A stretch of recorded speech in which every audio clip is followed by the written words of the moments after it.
Samuel, capítulo 7, primer libro de Samuel. 1, 2, 3, 1, 2, 3. Gloria a Dios. Bájamele un poquito el monitor, nada más, poquito.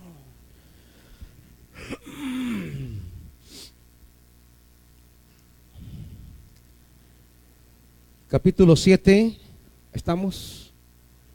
¿Lo tienen, iglesia? Versículo 7.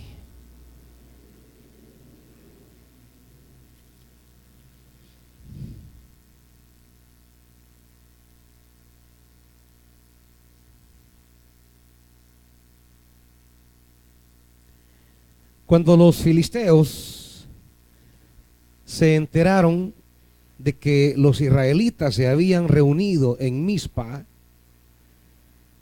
los jefes filisteos marcharon contra Israel. Al darse cuenta de esto, los israelitas tuvieron miedo de los filisteos y le dijeron a Samuel: no dejes de clamar al Señor por nosotros para que nos salve del poder de los filisteos. Samuel tomó entonces un cordero pequeño y lo ofreció en holocausto al Señor. Luego clamó en favor de Israel y el Señor le respondió. Mientras Samuel ofrecía el sacrificio, los filisteos avanzaron para atacar a Israel. Pero aquel día el Señor lanzó grandes truenos contra los filisteos. Esto creó confusión entre ellos y cayeron derrotados ante los israelitas. Entonces los israelitas los persiguieron desde Mizpa hasta más allá de Bet-car, matándolos por el camino. Después Samuel tomó una piedra, la colocó entre Mizpa y Sen y la llamó Ebenezer, diciendo: el Señor no ha dejado de ayudarnos. Durante toda la vida de Samuel, el Señor manifestó su poder sobre los filisteos. Estos fueron subyugados por los israelitas y no volvieron a invadir sus territorios. Fue así como los israelitas recuperaron las ciudades que los filisteos habían capturado anteriormente, desde Ecrón hasta Gat, y libraron todo ese territorio del dominio de los filisteos. Padre,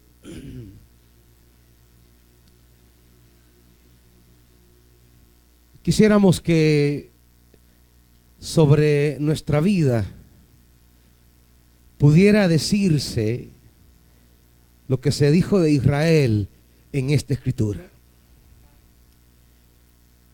Que se diga de nuestra vida que los filisteos nunca más van a invadir nuestro territorio, nuestras casas,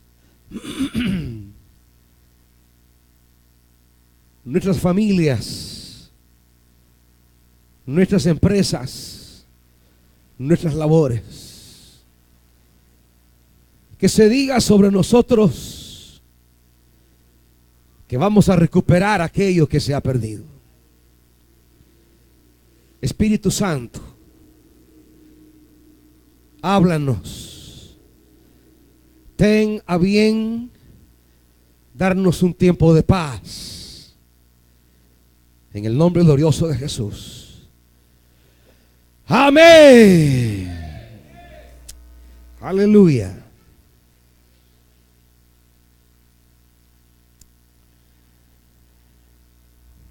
Se cierra en el versículo 13 y versículo 14, se cierra con un resumen de la vida de Samuel. El significado de Samuel para la vida de Israel. Y como decíamos en la oración, mire todo lo que se dice.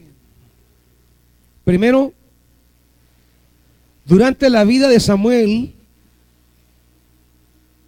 toda la vida de Samuel, mire las cosas que se dicen. Primero, el Señor manifestó su poder sobre los filisteos. Es lo primero. No es la capacidad de Samuel, no es la pericia ni la habilidad, es el poder de Dios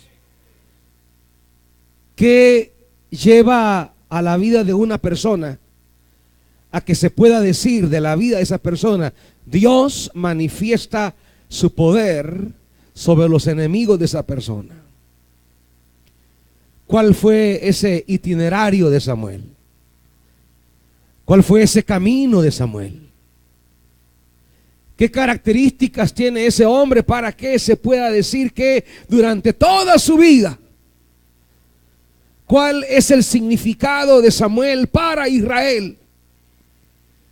Porque eso sería también lo que se buscaría de usted. Diríamos, los hombres en primer lugar, los padres de familia.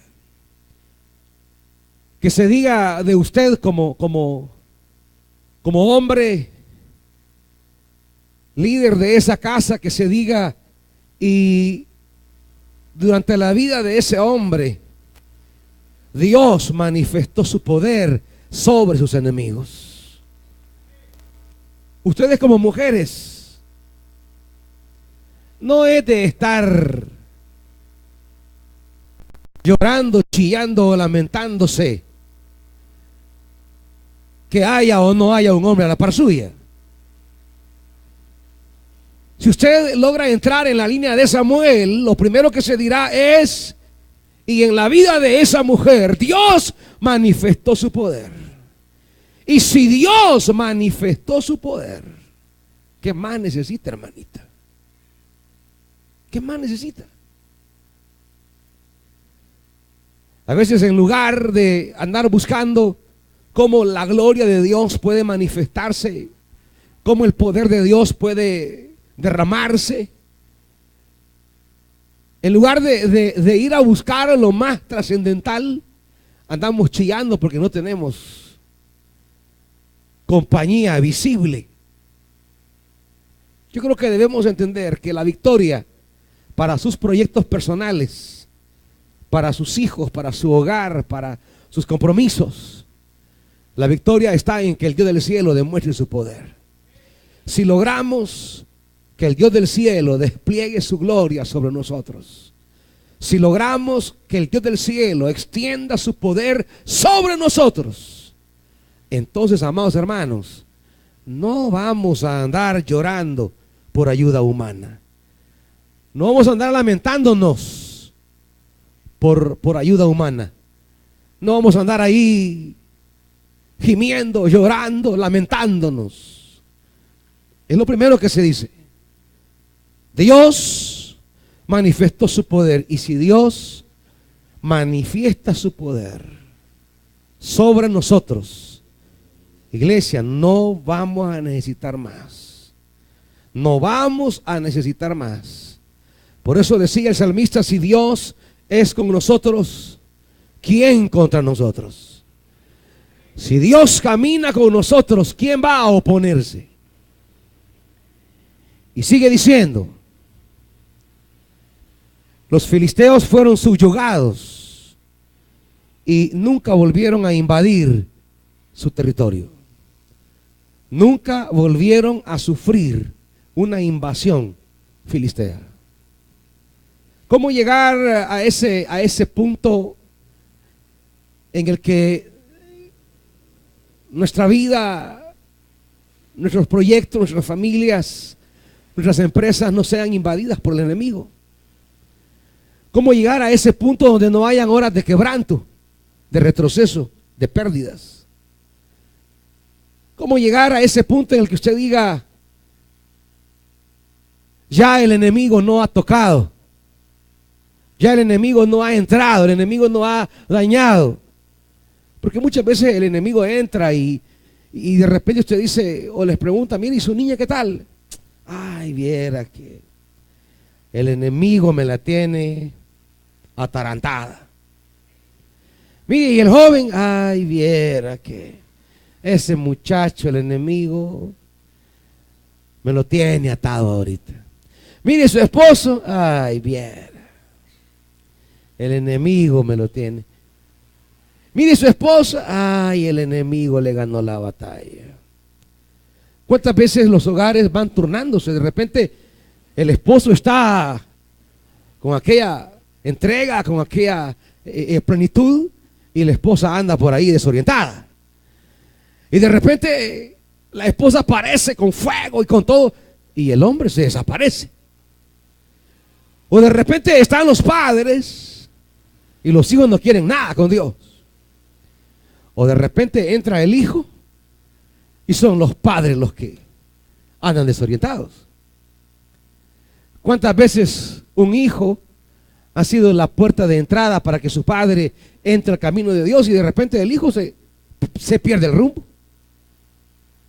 Y le dice el padre, mira vos, cabezón, tanto que llorabas, que ayunabas, que rogabas, que hasta si vas a hacer trato con Dios para servir, para que yo viniera. Y mira, hoy que yo estoy aquí, ¿vos qué te pasa? O la mamá clamando, mi hijo, mi hijo, mi hijo. De repente el hijo está en el camino de Dios y la mamá anda en el mundial. ¿Por qué el enemigo va tocando segmentos? ¿Cómo llegar un día a ese nivel en el que usted diga, toda mi familia está de lleno y plena? El enemigo no volverá, ni ha vuelto, ni entrará de nuevo a mi territorio. ¿Cómo llegar a ese nivel en el que usted diga, el enemigo no incursionará ni invadirá nunca más? O a veces usted de repente está bien espiritualmente y a veces mal económicamente o en lo material, y a veces está bien materialmente y entra en un estado espiritual de decaimiento. O a veces está comprometido bien con el ministerio y a veces está enfermo. O a veces está sano, pero le agarra la pata al mundo. ¿Cómo llegar a un estado en el que todas las áreas de su vida estén bien? Como dice Juan, amado, yo deseo que tú seas prosperado en todo, así como prospera tu alma. ¿Cómo llegar a realizar ese deseo del apóstol Juan, en el que podamos estar bien en todas las cosas?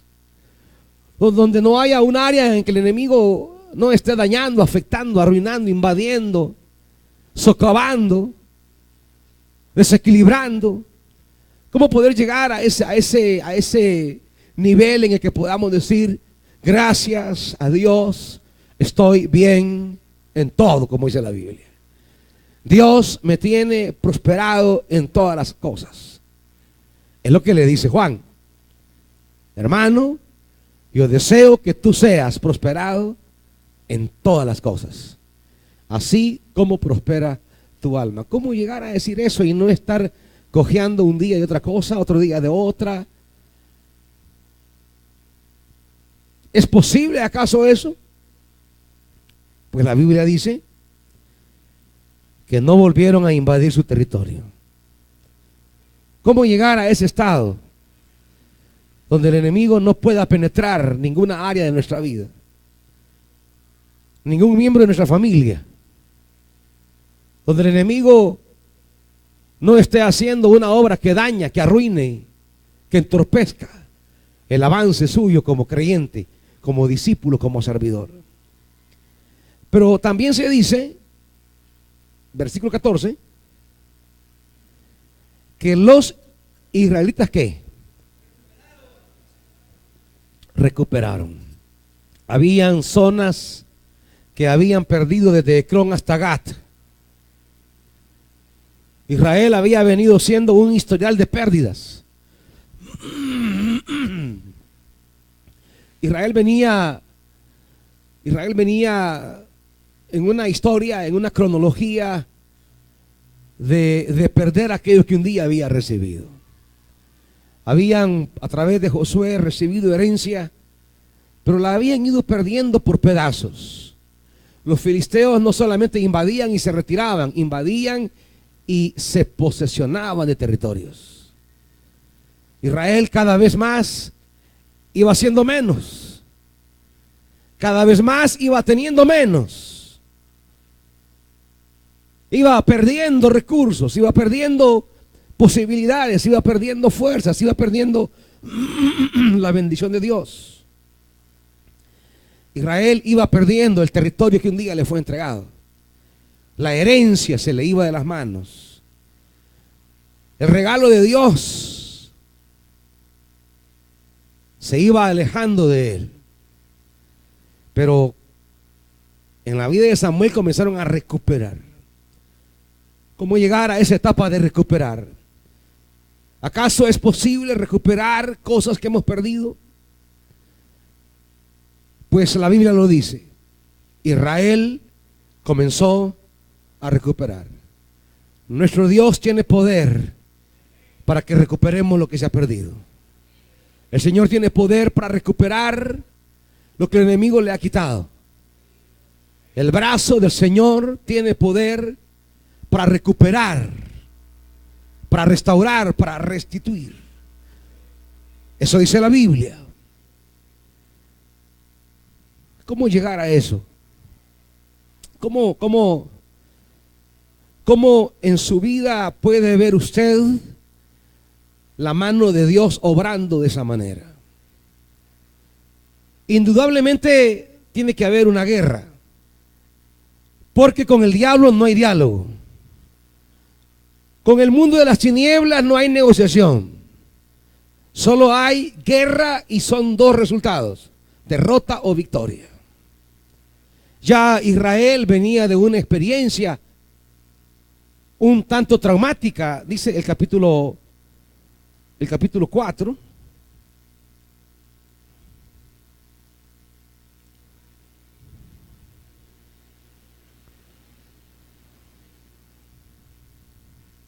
Dice versículo 4, capítulo 4, versículo 4. Así que, ¿está conmigo ahí? Así que enviaron un destacamento a Silo para sacar de ahí el arca del pacto del Señor Todopoderoso que reina entre los querubines. Los dos hijos de Elí, Ofni y Finés, estaban a cargo del arca del pacto de Dios. Cuando éste llegó al campamento, los israelitas empezaron a gritar de tal manera que la tierra temblaba. Los filisteos, oyendo el griterío, preguntaron a qué viene tanto alboroto en el campamento hebreo. Y al oír que el arca del Señor había llegado al campamento, los filisteos se acobardaron y dijeron: Dios ha entrado en el campamento. ¡Ay de nosotros! Que nunca nos ha pasado algo así. ¡Ay de nosotros! ¿Quién nos va a librar de las manos de dioses tan poderosos que en el desierto hirieron a los egipcios con toda clase de plagas? ¡Ánimo, filisteos! Si no quieren llegar a ser esclavos de los hebreos, tal como ellos lo han sido de nosotros, ármense del valor y luchen como hombres. Entonces los filisteos se lanzaron al ataque y derrotaron a los israelitas, los cuales huyeron en desbandada. La matanza fue terrible, pues de los israelitas cayeron 30,000 soldados de infantería. Además, fue capturada el arca de Dios y murieron Ofni y Finés, los dos hijos de Elí. Y el capítulo se cierra con el versículo 22, con una frase que explica la derrota. Y exclamó, ¿qué exclamó la mujer? 22, se han llevado la gloria de Israel. El arca de Dios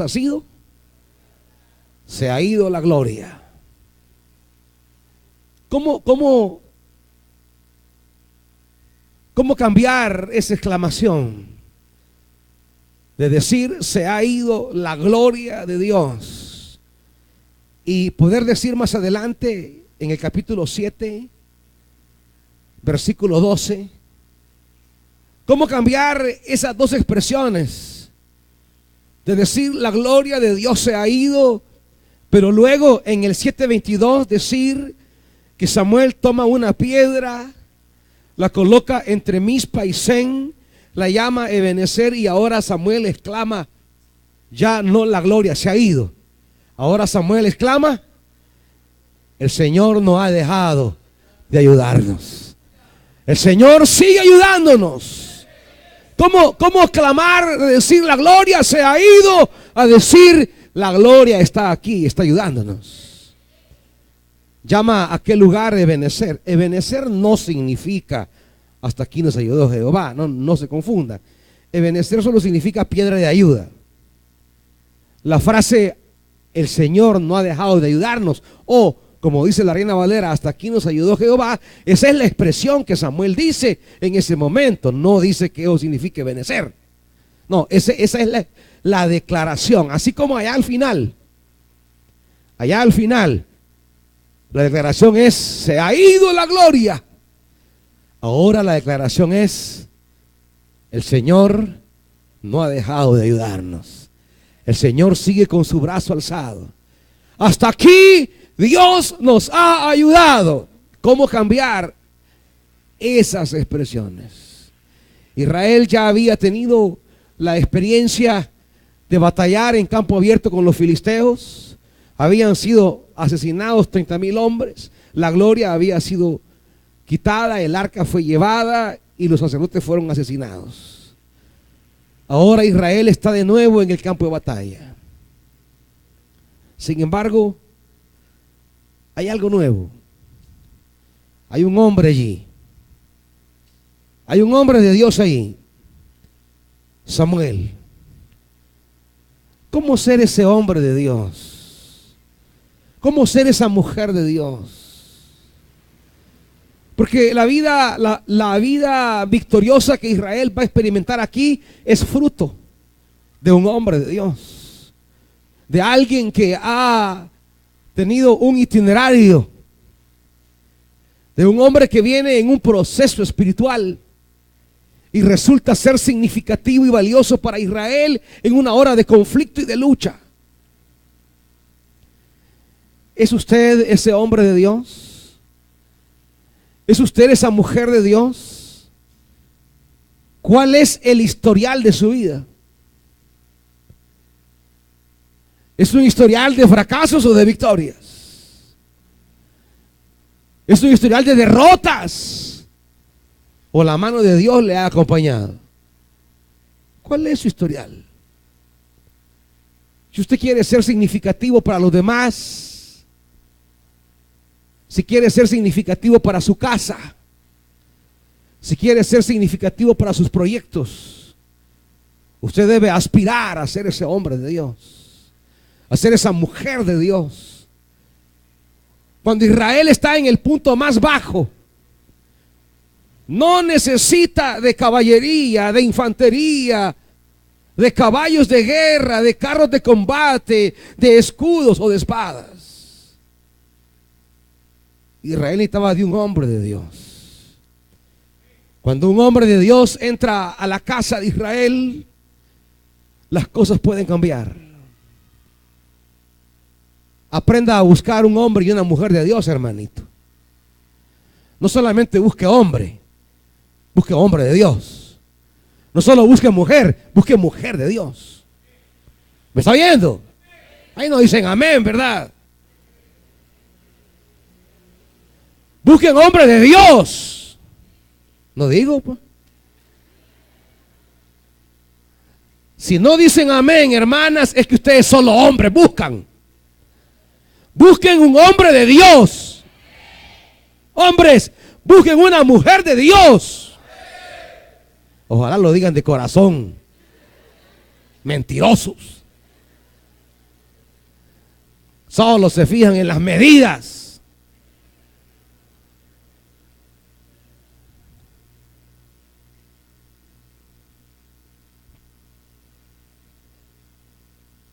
Samuel representará para Israel un punto de quiebre para mejorar. Samuel va a representar para Israel una luz en esa oscuridad.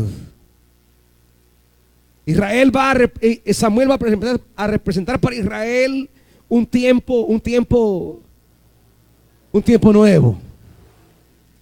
Esa historia de venir siendo invadidos una y otra vez llegará a su fin.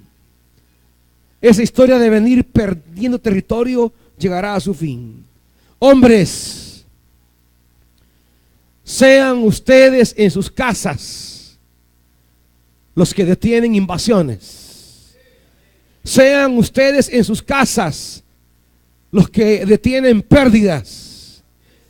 Y sean ustedes quienes se diga, y desde que ese hombre se hizo hombre de Dios, los enemigos no volvieron a invadir nunca más esa familia. Y esa familia ya no tuvo pérdidas.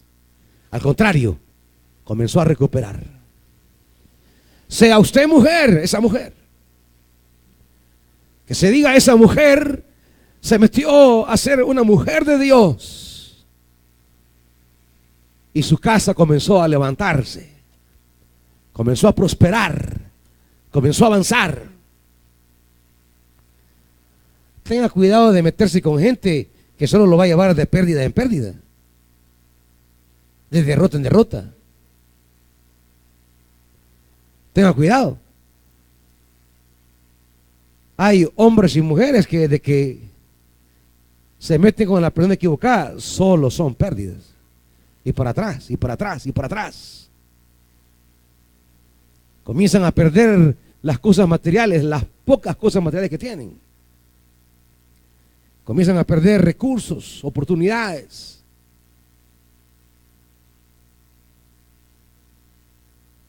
¿Qué llevó a Samuel a tener una victoria como la que ya vamos a hablar? Comencemos desde el capítulo 3.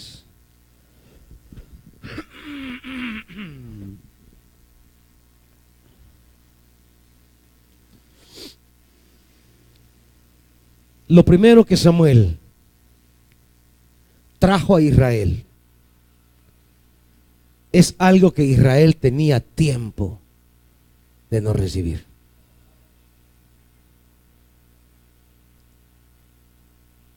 Dice, versículo 1, Samuel, que todavía era joven, servía al Señor bajo el cuidado de Elí.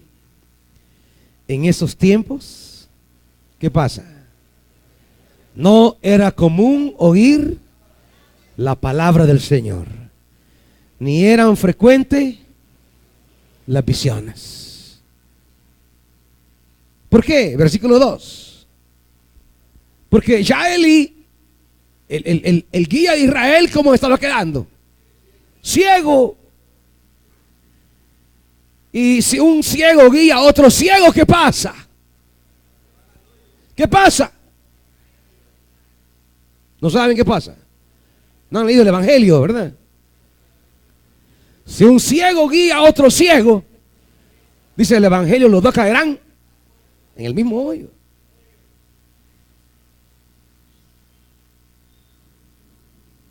Ya Israel tenía oscurecida la vida espiritual porque el mismo Elí estaba ya ciego. Símbolo de todo tipo de ceguera que tenía ya Israel. No era común tener visiones. Ya Israel no veía la mano de Dios. ¿Y cómo iba a ver si su guía está ciego? ¿Cómo va a ver su hogar nuevos caminos si el hombre que es cabeza de esa casa está ciego? ¿Cómo vendrán nuevos tiempos si la mujer de esa casa está ciega? ¿Cómo va a caminar ese negocio si usted como dueño de ese negocio está ciego? Dice el versículo 20, siempre desde el capítulo 3.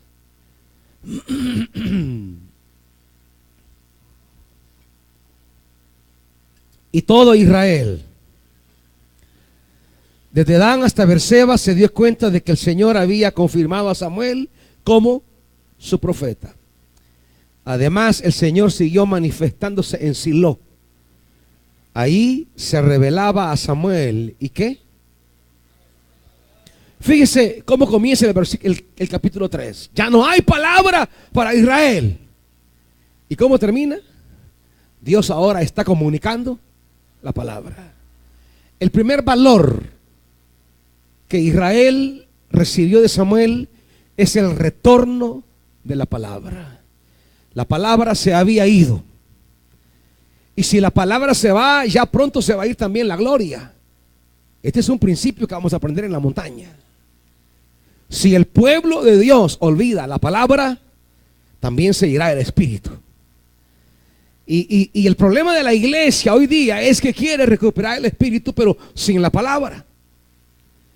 Por eso andan queriendo buscar avivamiento en luces, en músicas, en bandas, en piñatas, en globos, en diversiones, en disfraces, en cuentos, en historietas. Quieren buscar al espíritu en eso, pero no es eso allí donde se mueve el espíritu.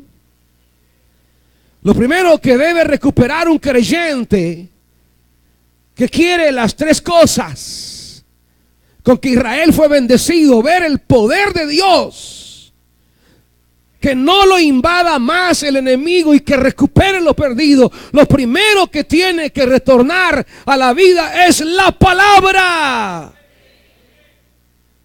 Miren, hermanitos, muchos de ustedes tienen una actitud pobre hacia la palabra. Ahí el departamento de multimedia sube todas las predicaciones. Usted hay domingos que no viene y no tiene la más mínima preocupación de escuchar la palabra. Cuando usted viene y le convocamos a que venga, no es porque queremos verle la cara, sino que fuera bonito, hermanito. No crea que estamos interesados en verle la carota. Cuando le decimos venga a la casa de Dios, lo que le decimos es venga a oír palabra. Porque una cosa certera hay como regalo de Dios en esta iglesia, y es que Dios le da palabra a usted, hermanito. Y ahí está en YouTube. Ahí está la página, Predicaciones Ministerio Betania. Está todo. Las clases de los martes, las predicaciones de preparación del lanzamiento, los jueves, los domingos. Ahí está todo. ¿Cómo quieren llegar a vencer a sus enemigos y recuperar lo perdido si primero no hay retorno de la palabra a su vida? ¿Usted cree que esto es brujería acaso? ¿Que esto es hechicería quizá? Para ver la gloria de Dios y que la gloria de Dios no se vaya, lo primero que debemos recuperar es la centralidad de la palabra de Dios en nuestra vida. Están perdiendo la batalla por la familia y no buscan la palabra. Están perdiendo proyectos y no buscan la palabra. Se están desmoronando muchas veces, pero no buscan la palabra. Si usted supiera cuántas personas hay que están esperando en otros países que suban la predicación para bajarla y escucharla. Usted vea en YouTube ahí. Hay predicaciones que tienen más de 1500 visitas. Gente que baja. A uno le escriben de México, de Colombia, de Honduras, pastores que nos mandan a pedir series completas, que mandan a decir: es que pastor, esa palabra que escuchamos ahí no la escuchamos en otra parte. Es que pastor, usted no sabe cómo Dios ha renovado la vida de la iglesia con esa palabra que usted nos ha dado. Pastores de diferentes iglesias de diferentes países. Pero la gente que está aquí, que la tiene cercana, próxima, no la apetece, no la recibe, no la acoge. No viene con aquella expectación de decir: qué palabra Dios derramará sobre mi vida ahora. Y al hacer mía esa palabra, yo sé que al final, como Samuel, la gloria de Dios volverá. Su mano se manifestará con poder y gloria. No más invadirán los enemigos mi territorio, y voy a recuperar lo que se ha perdido. Pero ¿cuántos vienen para ver una bicha? ¿Cuántos vienen a modelar para un bicho? Como si ese inútil le va a dar el futuro. Lo que le va a dar es una panza, cipota. Y después de darle la panza, míreme, ya no me acuerdo. Pero Dios te va a dar todo esto que estamos hablando. Victoria sobre tus enemigos, recuperar tu territorio. Tú verás la mano de Dios sobre tus enemigos. Verás la gloria de Dios. Pero esto es lo primero. No hay magia. En el capítulo 4 que leímos, Israel va a pelear contra los filisteos. Y son derrotados. Y regresan al campamento llorando. ¿Y por qué perdimos? Dice uno de ellos, es que no llevamos el arca al campo. Fuimos a pelear sin el arca. Llevémosla pues. Y fueron a traer el arca hasta Silo, dice la Biblia, y venían. Y hoy sí, vamos a pelear contra los filisteos. Tenemos el arca. Y se van a pelear. Y hasta los filisteos tuvieron miedo. Por un momento se quebrantaron y dijeron: ¿qué vamos a hacer ahora? Bueno, lo que vamos a hacer es pelear más fuerte para no ser esclavos de esos hebreos. Llevaron el arca, creyendo que el arca, como símbolo de la presencia de Dios, por sí mismo, como que usted diga: voy a poner mi casa a cuidar, voy a pegar el Salmo 91. Voy a pegar en la entrada el Salmo 23. Y ahora sí. O que usted comience a crear amuletos cristianos. Voy a llevar siempre conmigo la Biblia para que no me pase nada. Pero nunca la lee. Nunca la medita, no va en el bus leyendo la palabra.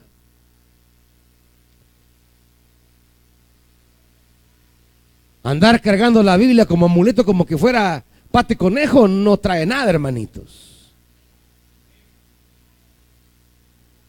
Así toma Israel el arca.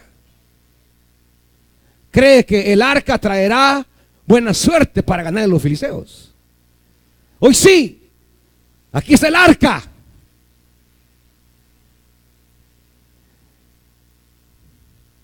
No hay arca que te libere de los enemigos si tu corazón no está centrado en la palabra de Dios.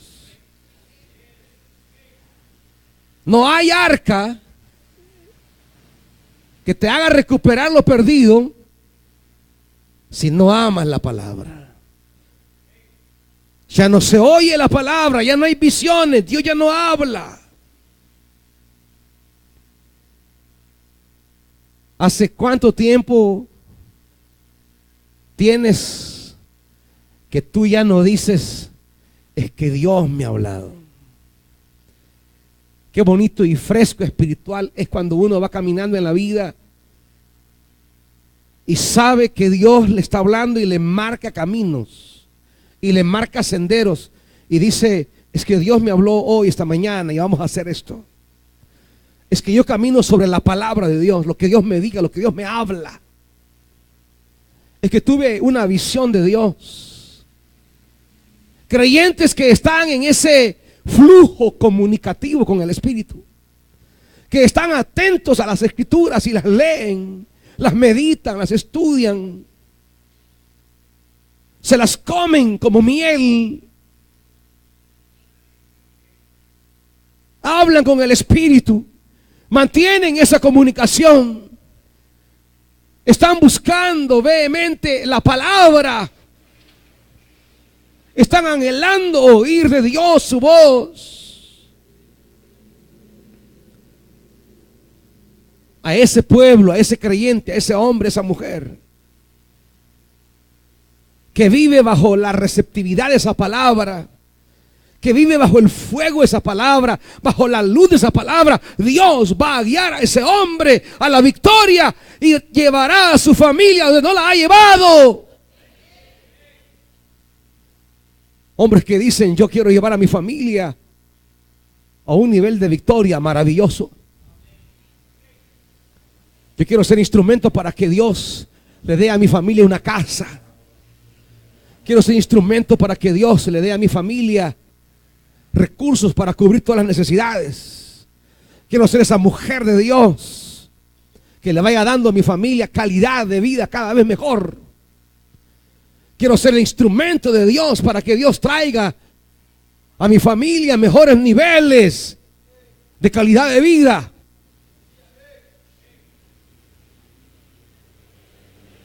Tales anhelos, tales expectativas, tales deseos, no es posible si no hay retorno de la palabra a su vida. Si la palabra de Dios escasea en usted, si usted es pobre en cuanto a palabra de Dios, pues no llegará muy lejos en realidad.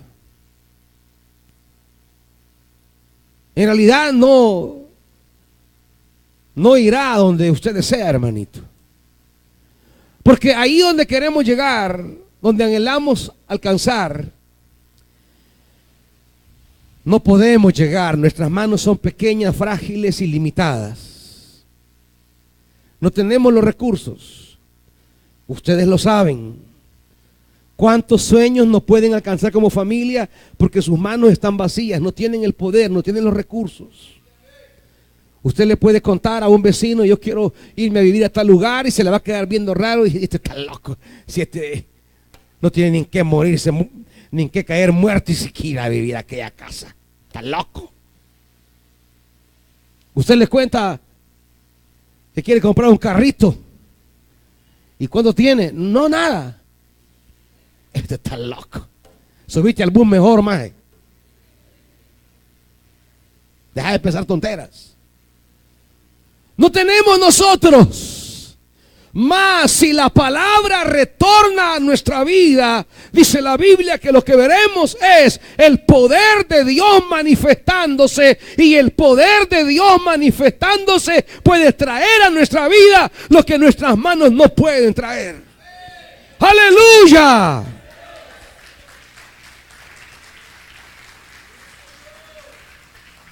Las victorias que no podemos alcanzar, los recursos que no podemos obtener, las metas que están distantes e imposibles para nosotros sí lo son, pero para el Señor no. Y eso es lo primero que usted va a ver. Comenzará a ver el poder de Dios. De repente usted no sabe cómo, y le llega una noticia. Se abre una puerta, alguien le llama, y usted comienza a ver que esas metas distantes, lejanas e inalcanzables se van volviendo cercanas, próximas, alcanzables. No por su mano, no por su poder. Comienza a ver la mano de Dios. Qué excelente es ver cuando personas comienzan a andar en esta mentalidad, en esta experiencia con Dios.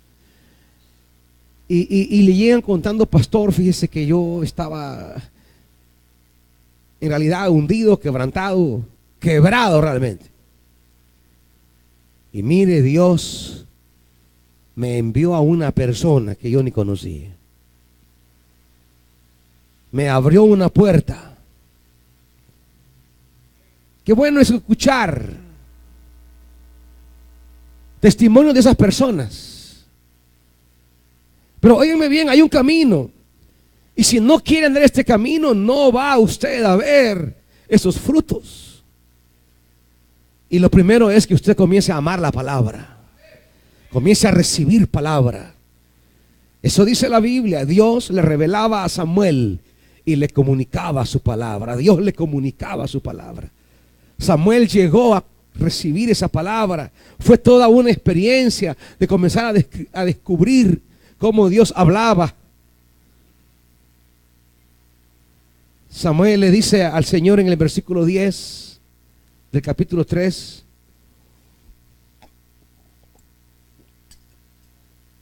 entonces el Señor se le acercó y lo llamó de nuevo: Samuel, Samuel. Y Samuel dijo: habla, Señor, que tu siervo escucha. Habla, Señor. Esa apertura, esa disponibilidad.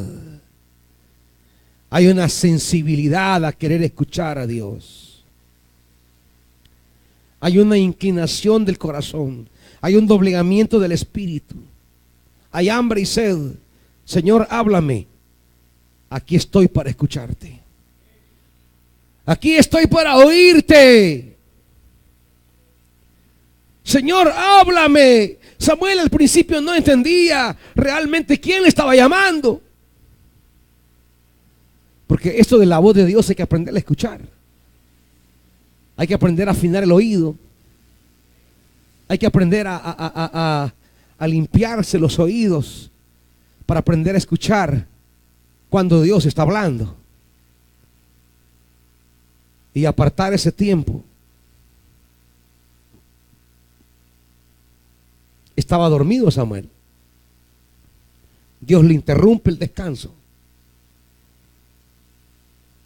A veces queremos que Dios nos hable cuando usted tiene tiempo. Cuando ya se desocupó de todas las cosas, vaya, Señor, háblame. Dios te va a hablar para interrumpir tu rutina e incluso para interrumpir tus compromisos, para interrumpir las cosas que estás haciendo. Samuel no le dijo: Señor, y no puedes hablarme mañana, si ya estoy en el quinto sueño y mira que me cuesta volver a dormirme. Para Samuel la palabra de Dios valía más que el sueño, el descanso o el reposo. Nosotros queremos ponerle a Dios el horario en el que Él puede hablarnos. Cuando Dios te va a hablar en el meollo de tu ocupación. A ver si en verdad valoras la palabra más de lo que estás haciendo. A ver si en verdad suspendes lo que estás haciendo. A veces Dios te quiere hablar y estás embelesado, haciendo 1000 locuras, 1000 tonteras o 1000 cosas que no sean malas, pero que Dios te quiere llevar a algo mejor, y no eres capaz de dejar lo que estás haciendo para hablar con Dios. Dios no te va a hablar en tu tiempo libre. No te va a hablar en tu reposo así de que ya no tienes nada que hacer. Te va a hablar en momentos para suspender actividades. ¿Qué hacía Moisés, hermanitos? No estaba en su hora, en su día libre. Andaba trabajando, andaba pastoreando cabras y ovejas. Y en ese quehacer Dios le sale al paso. ¿Qué estaba haciendo Eliseo? Cuando Dios le habla, hermanito, el hombre está ahí arando, sudando la gota gorda, y llega Elías, solo le pone el manto. ¿Y este qué onda? Que no, que estoy trabajando. Espérenme que terminen los surcos, hombre. No. Ahí suspende todo y le dice, mira, déjame ir a despedir de mi papá y mi mamá. Y ahorita este volado lo voy a romper y estos bueyes los vamos a hartar ya ahorita. Ahí dejó todo. Dejó de arar, dejó la tierra, sacrificó sus bueyes, ya vamos a hablar del sacrificio. Y le dijo, vámonos. Dios no te va a hablar cuando tú quieras que Él te hable. Dios te va a hablar a veces en los momentos menos oportunos para ti. Pero tienes que demostrarle ahí si la palabra que Él te quiere dar es mejor, es mayor que lo que estás haciendo. Samuel hace que la palabra retorne a Israel.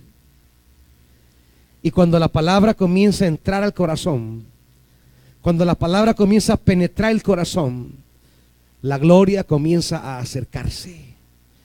La gloria de Dios acompaña la palabra. La gloria de Dios acompaña la palabra. Lo que Dios traerá primero es una palabra y después viene su gloria. Y muchos quieren la gloria, pero no quieren la palabra. Lo que Dios le entregó a Moisés primero fue una palabra, hasta después le entregó milagros. Primero le entregó la misión y luego le dijo, mete la mano ahí en tu costado, y la sacó toda leprosa. Ahora vuelve a meterla y la sacó sana. A veces queremos los milagros, pero no queremos oír la palabra. Y quiero decirles una cosa: los milagros en la Biblia acompañan la palabra. La Biblia dice que Dios acompañaba a los apóstoles la palabra predicada. Ellos predicaban y Dios los acompañaba con señales, prodigios y milagros. Pero primero es la palabra y después viene la gloria de Dios. Hoy día tenemos una generación de creyentitos a quienes les han enseñado mal los mismos pastores y les enseñan a buscar la gloria, el poder, los milagros, la grandeza, las señales, los prodigios, pero sin palabra. Y ahí anda la gente ávida de milagros, sedienta de milagros, pero no quieren palabra. Ahí andan los creyentes que quieren victoria sobre los enemigos, pero no abren el corazón a la palabra. Ahí andan los creyentes clamando y clamando. Sí, hay que clamar, ya lo veremos. Pero primero es la palabra. Porque si no hay palabra, el clamor no sirve de nada. Si no hay palabra, el sacrificio no sirve de nada. Es la palabra lo primero. Su disposición a que la palabra de Dios penetre su corazón. Y para eso se requiere la constante dependencia. Habla, Señor, que tu siervo oye. La disponibilidad, no importa dónde, cuándo, ni cómo Él me está hablando. Tu palabra. Yo quiero recibir tu palabra. Israel había perdido la palabra. Al perder la palabra, perdió la gloria. Al perder la gloria, perdió el cerco que lo protegía y los enemigos podían invadirle en cualquier momento. Ya no estaba rodeada de la gloria de Dios. Se había ido la gloria y al irse la gloria de Dios ya no había muro protector. Ya no había un cerco que los cuidaba. Y comenzaron a perder territorios. A veces queremos recuperar territorios, pero no queremos recuperar la palabra. El Dios de la Biblia, el Dios que les habla esta noche, te dice que para recuperar lo que has perdido, hay que recuperar la gloria. Y para recuperar la gloria, hay que recuperar la palabra. La disposición de tu corazón para recibir la palabra. ¿Cuántos servidores están sirviendo y ya no reciben palabra? Ahí tenemos a dos servidorcitos, Ofni y Finés, hijos de Elí. Elí se estaba quedando ciego y los hijos de Ofni y Finés estaban sirviendo, pero sin palabra. Estaban sirviendo, pero no tenían esa iluminación de la palabra. Ahí estaban. Y el pueblo llegaba a traer el sacrificio, ellos lo recibían, pero eran hombres sin palabra. Eran sacerdotes sin palabra, ministros sin revelación, líderes sin visión. Ya Dios no iluminaba su vida y ellos no podían iluminar a Israel. Eran simples funcionarios religiosos que cumplían rituales, pero ya no estaba la frescura de la palabra. Cuidado con los servidores que están aquí, que andan afanándose en mil cosas, que se desvelan haciendo mil cosas, que preparando aquí, que preparando allá, que yendo no sé dónde. Pero ya no dicen: Señor, habla, que tu siervo oye. Ya no son despertados por la voz de Dios que quiere hablar con usted. Ya no son interrumpidos por Dios y comienzan a perder toda clase de espiritualidad. Comienzan a distorsionarse, comienzan a perder el rumbo y al final van a terminar muertos en batalla, porque quieren ir a la batalla, pero ya no llevan la gloria, porque no hay palabra. Y comienzan los servidores a caer en el campo de batalla. Comienzan a perder la guerra, pero no porque el enemigo es más fuerte, pero no porque ellos sean más. No, es que hemos perdido la palabra y por tanto perdemos la gloria y después perdemos la batalla. Después van a andar dando excusas. Es que ellos serán más fuertes. Es que usted no sabe qué difícil era. Y comienzan a dar explicaciones falsas, mentirosas. Y comienzan a culpar a fulano, a sutano, a mengano. Pero no es cierto. Lo que han perdido es la palabra. Y al perder la palabra pierden la batalla, pierden la gloria y pierden la batalla. Y terminan caídos de combate. Van a querer explicar de una y otra manera, culpando a fulano, sutano y mengano, pero es mentira. Eso es mentira. La derrota en el campo de batalla contra el enemigo es el resultado de haber perdido la gloria, y perder la gloria es el fruto de perder la palabra. El primer paso fundamental para que el enemigo nunca entre más en territorio propio y que podamos recuperar lo perdido es retornar la palabra a nuestra vida.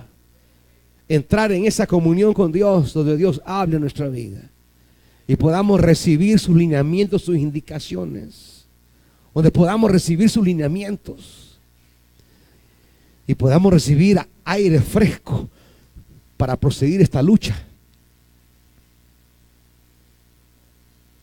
Ese es el camino. Volvamos al capítulo 7.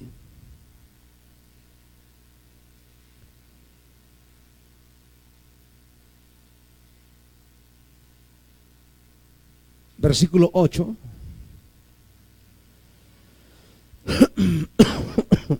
Siete, 8. Los israelitas le dijeron a Samuel. ¿Qué le dijeron a Samuel?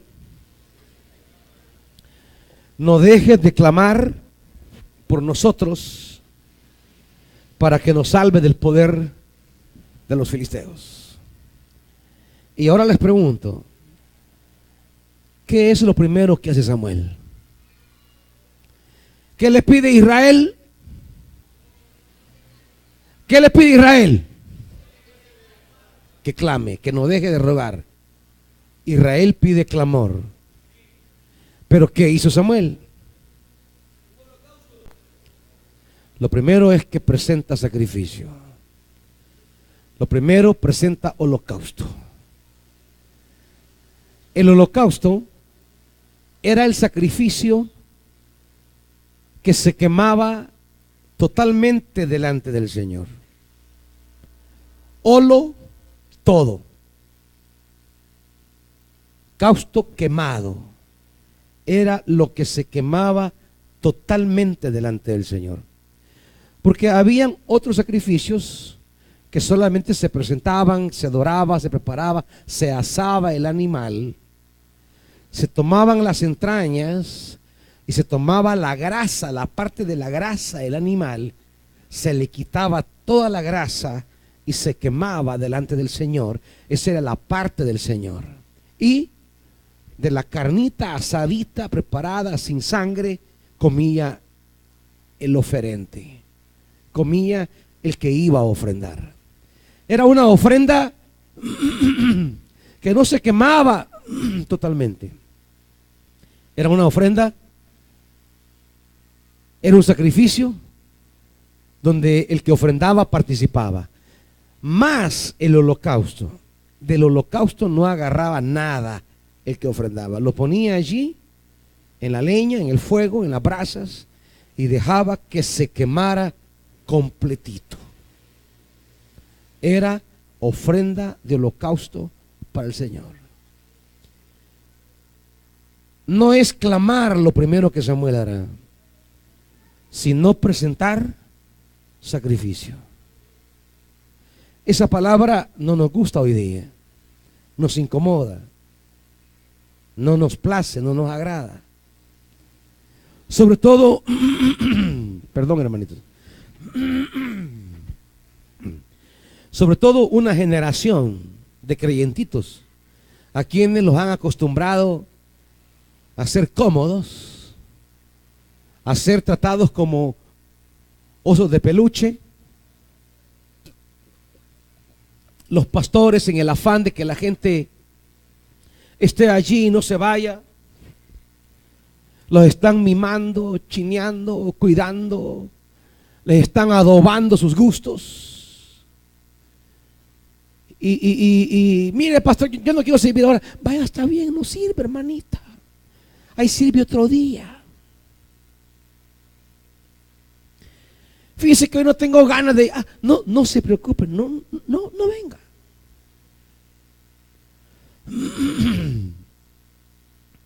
Pastor, que fíjese que a mí no me gusta cómo predicó aquel día. ¿Qué fue lo que no le gustó, hermanita? Dígame. Es que mire, fíjese que usted... vaya, lo voy a... Si está bien, vaya. Ojalá le guste el siguiente mensaje. Oye, hermanita. Y los pastores andan acomodando todo para que la gente esté tranquila y satisfecha, como que fueran clientes, ¿verdad? Y aplican el principio empresarial que el cliente siempre tiene la razón. Y los andan cuidando y casi chineados los suben a las gradas y sentaditos los llevan. Y cuando ya se habla de hacer sacrificios para Dios, cuando ya se habla de presentar holocausto al Señor, ya esas cosas ya no.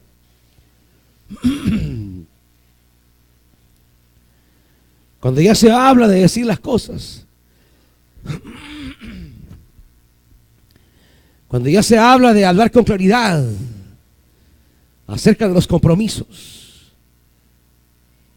que con Dios no podemos andar a medias tintas,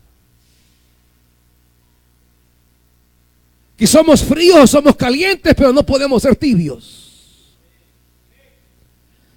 Sin embargo, a las iglesias hoy día les encanta tener gente tibia, porque estar tibio es bien bonito. Mezclar el agua caliente y el agua helada. Sí, así tibia. Ay, qué rico. Helado o caliente, a los tibios, dice Apocalipsis, los vomitaré de mi boca.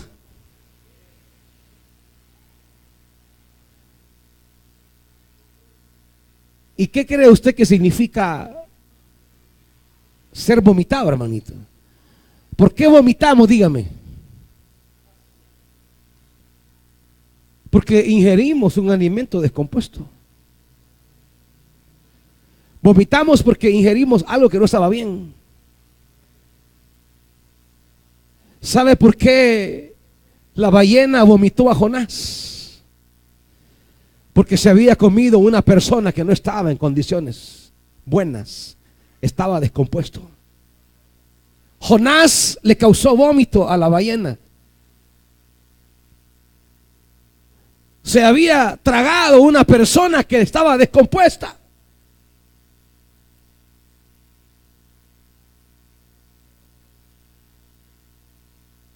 Y eso dice también el Señor.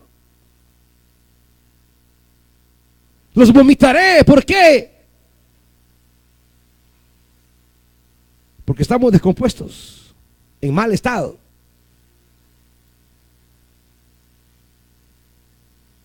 No queremos hacer sacrificios.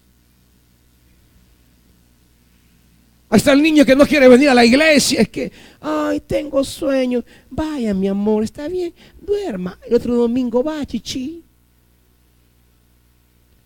Ahí comienza a forjar una generación de niños que no aprende a amar, a servir a Dios. En casa sabíamos que el día domingo a las 6 de la mañana teníamos que estar ya despiertos. Una llamada nos daba mi padre, una llamada. La siguiente llamada era el cincho. O nos levantábamos cuando él pasaba llamándonos, o ya sabíamos que el cincho nos iba a levantar. Y nada de que, ay, no me quiero bañar. A bañarse, chuco. A la casa de Dios se va limpio. Y ahí todos los bichos, la retajila de bichos a bañarnos. Con esa agua helada, nada de que, ay, agua caliente, nada. Que hiervanle agua al niño, nada. Esa agua helada. Y a comernos un par de tortillas con huevo y frijoles. Y a las 8 de la mañana en la casa del Señor los primeros en llegar. Y a sentarnos en la primera fila. Nada que a buscar la silla allá atrás que nadie lo mira a uno. Con mi padre al frente. Miren aquí la primera fila vacía.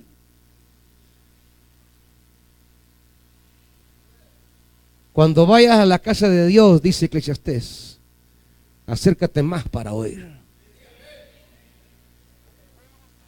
Pero allá andan buscando la última fila siempre. Eso indica que quieren estar distanciados de la palabra.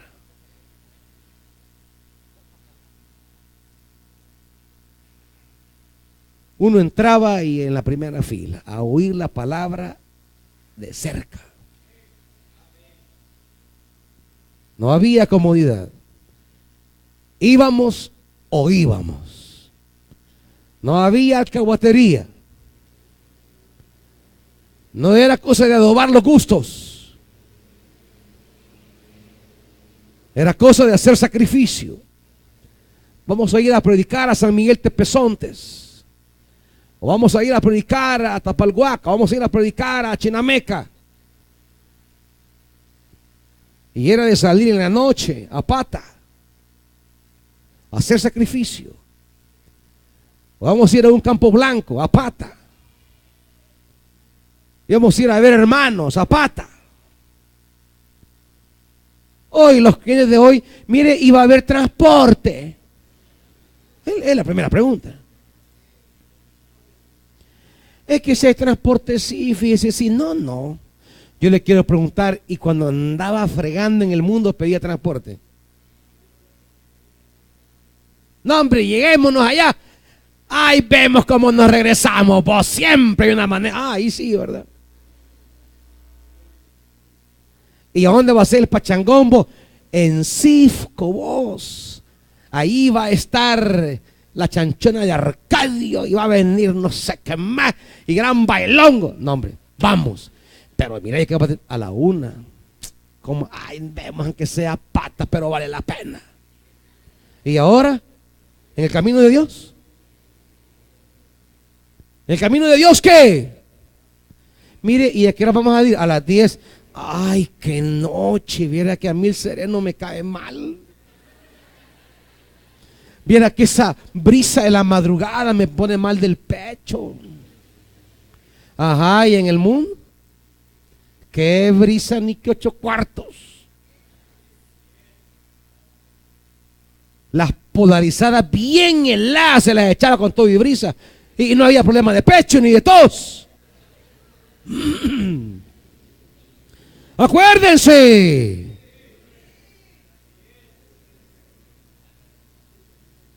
Para el mundo, dígame, ¿cuánto gastaba usted para el mundo? ¿Ah? No, hombre, yo los voy a invitar. Y ya bien gallomba, sírvanos una ronda. Y con boca extra, por favor. Y sírvanos la otra. 10 rondas. ¿Y cuánto me sale? 180 porque pidieron bocas triples. No hay problema. A gastarse lo de la luz, lo del colegio, lo del zapato. Ah, pero no, estaban gallones. Más se había una su mujer por ahí que quería pantallarla. ¿Y para el Señor? Una cora le traen al Señor. $1 le traen al Señor. No, es que estoy limitado. ¿Por qué al mundo usted sí le dio y por qué a Dios no le da?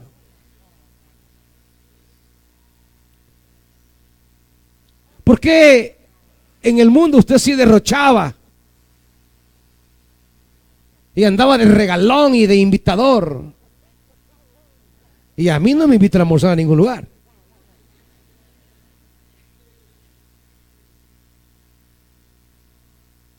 Porque en el mundo sí andaba haciendo toda clase de gastos y no le quiere ni pagar el lanzamiento a su hijo o el renuevo a su hijo o comprarle a su hijo su ropa de servicio?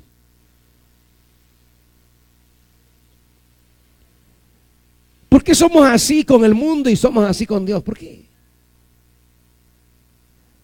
Como que si Dios no pudiera pagarte muchísimo más.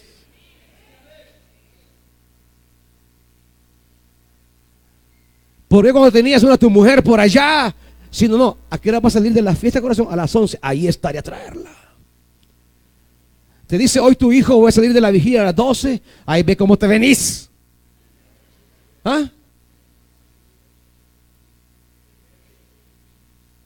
¿Por qué los sacrificios inútiles, vacíos, huecos, estériles que hicimos para el mundo no somos capaces de hacerlos para Dios, que son sacrificios fructíferos? ¿Por qué? Samuel nos enseña que después de la palabra viene el sacrificio. El sacrificio. Algo que le duele. Por eso sacrificio. Porque usted siente el llegue, le toca. Y solo después de hacer sacrificio, ¿qué hizo Samuel? El 8, después de ofrecer holocausto, 7, 8. 9, perdón, disculpe. 7, 9. Después, dice, y luego, o sea, hasta después, clamó. Hasta después clamó. Hasta entonces, comenzó a invocar el nombre de Dios. Usted viene a clamar.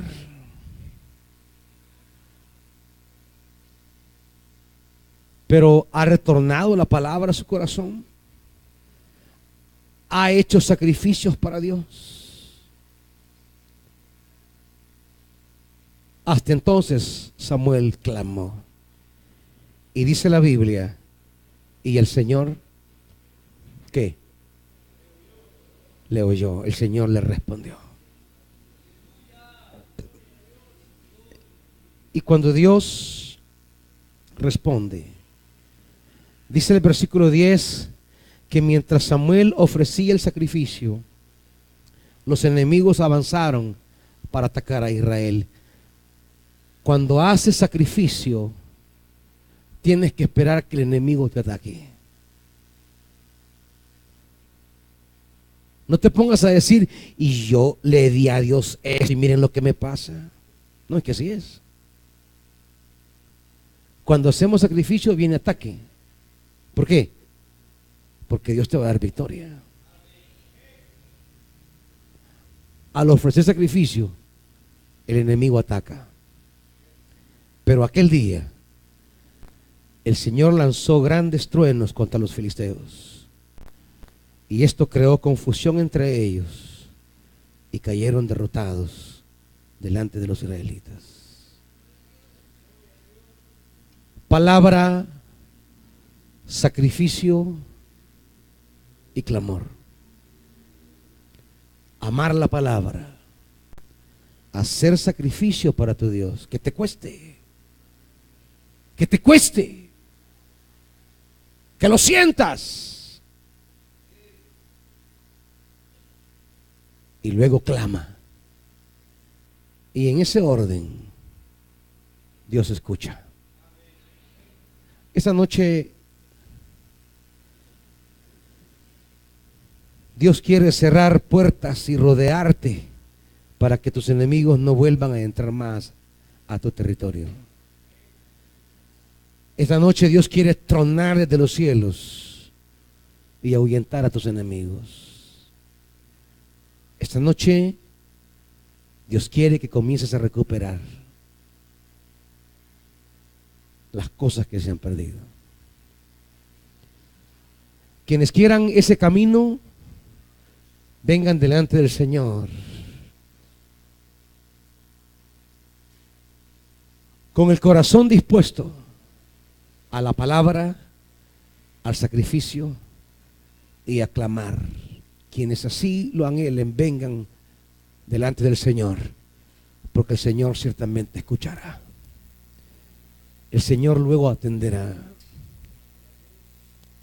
¿Qué territorio está invadiendo el enemigo de tu vida? ¿Qué territorio te está invadiendo? ¿Qué tierra has perdido? ¿Qué territorio has perdido?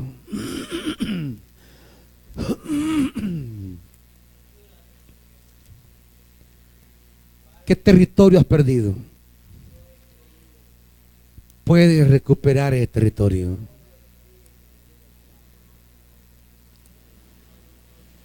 ¿Qué área de tu vida el enemigo está atacando? Y entra como Juan por su casa. El Señor quiere poner alrededor de ti muralla, un cerco. El Señor quiere cubrirte. Dile al Señor que tu corazón está listo para abrirse a la palabra. Dile al Señor, dime qué sacrificio quieres de mí. Pídeme lo que tú digas, lo que tú quieras. Quizá te pedirá algo que te conmocione. Dios un día le pidió a Abraham, su hijo, su unigénito, aquel a que amaba.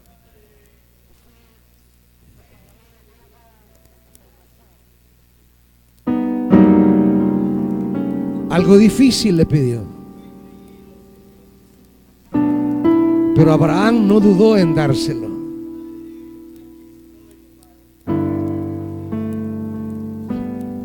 Sacrificio. Y clámale porque Él escucha. Clámale porque Él oye. Clámale porque Él escucha. Quizá tienes miedo esa noche como los israelitas. Tenían miedo. Ya habían sufrido otras derrotas. Ya habían tenido pérdidas irreparables. Y hoy ahí está de nuevo. Los filisteos están de nuevo. Y están de frente para atacarles y derrotarles. Israel tiene miedo.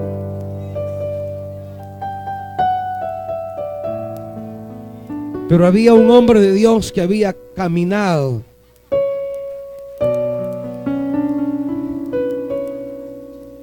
Esta noche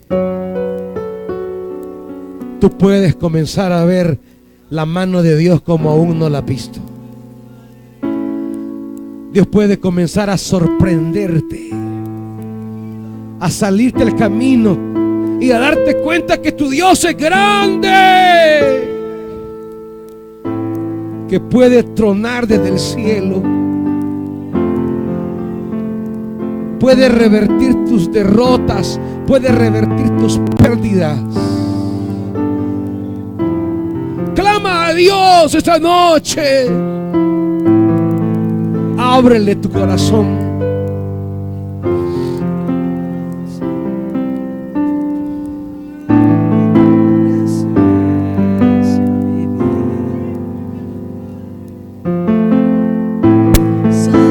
Clámale a Él, clámale a Él. Esta noche, iglesia,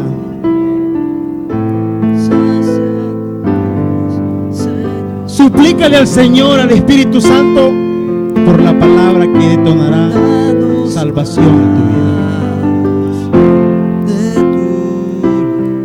vida. Sacrificio es lo que hizo Samuel. ¿Qué sacrificarás esta noche? ¿Qué le entregarás esta noche? ¿Qué te ha pedido el Señor? Vamos, iglesia, clámale al Señor, suplícale y dile: Señor, esta es mi condición. Yo había puesto mi esperanza en ayudas humanas. Dice la palabra que después de que Samuel clamó, expresó: hasta aquí nos ha ayudado el Señor. Ebenezer, piedra de ayuda. Él es la roca en la cual debes estar cimentado, de poner tu esperanza, tu fe, iglesia, esta noche, para que puedas decirle: hasta aquí me ha ayudado el Señor, hasta aquí me ha sostenido, hasta aquí. Se termina la condición en la cual yo he venido padeciendo. Hoy inicio, vamos, suplica y dile: hoy inicio, Señor, a recuperar por medio de esa roca inconmovible, la roca de la que brotó agua en el desierto. Y la roca es Cristo, dice la palabra. Vamos, clamor y sacrificio. Las puertas que estaban cerradas se abrirán, y aquellos que se les habían cerrado, el Señor las abrirá, porque pone la confianza en la roca inconmovible, esa roca de la que brotó agua y dio vida al pueblo de Israel en el desierto. Esa roca es la que debemos poner nuestra confianza esta noche. Vamos, suplica. Él está aquí esta noche. Él ha venido para dar vida y vida en abundancia. A partir de esta noche, de esta palabra que han recibido, pueblo, que hemos recibido, el enemigo no va a entrar a nuestro territorio, porque la buena mano del Señor está sobre nosotros, está sobre su pueblo, sobre aquellos que le claman, sobre aquellos que dan sacrificio. Es el tiempo del clamor, de la búsqueda, de la súplica delante del Señor. Espíritu Santo de Dios, confirma tu palabra, asiste a tu pueblo, manifiesta tu poder. Que tu pueblo hoy inicie un proceso de restitución a través de tu palabra, de la palabra que has derramado, que has dado a tu pueblo, que tiene el poder de levantar al caído. Te alabamos y te bendecimos, Señor. Tú eres nuestra ayuda. Que podamos regresar a nuestras casas diciendo: hasta aquí nos has ayudado, hasta aquí tu presencia nos ha asistido. Espíritu Santo de Dios, que podamos atesorar tu palabra en el nombre poderoso de Jesús.